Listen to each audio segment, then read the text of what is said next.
ایک عزادار حقیقی کو یہ معرفت ہونی چاہیے کہ آقا عبداللہ بن حسین ہمارے قدر معنوی ہے، حقیقی باپ ہے، حقیقی معنوی ہمارے باپ ہیں۔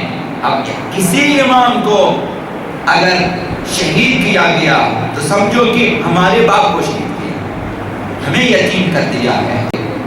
کہ پیغمبر اسلام نے امیر المومنین کے بارے میں اور اپنے بارے میں فرمایا انا وانت ابوا هذه الامه، ہم دونوں اس امت کے باپ ہیں،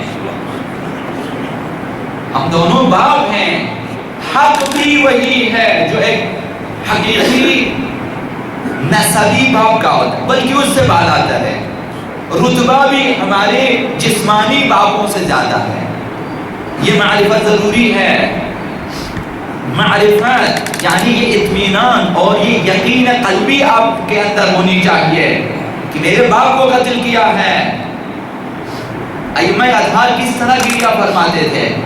امام ساجد علیہ السلام، امام رضا علیہ السلام اس طرح گریہ فرماتے تھے، مثلا امام کاظم علیہ السلام، امام حسین پہ اس طرح گریہ فرماتے تھے ابھی شہید ہو چکے۔ یہ جب احساس کرتے ہیں کہ ہمارے باپ کو قتل کیا ہے تو ہر سال اس طرح گریہ فرماتے ہیں جس طرح جیسا کہ امام حسین ابھی شہید ہوئے۔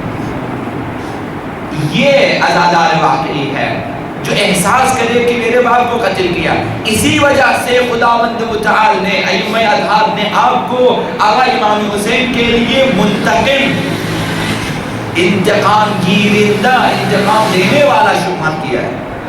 تو ہر عزادار واقعی کو منتقم ہونا چاہیے۔ اگر جذبہ انتقام حسینی اس کے اندر نہ ہو وہ عزادار نہیں ہے، اس کی عزاداری حقیقی نہیں ہے۔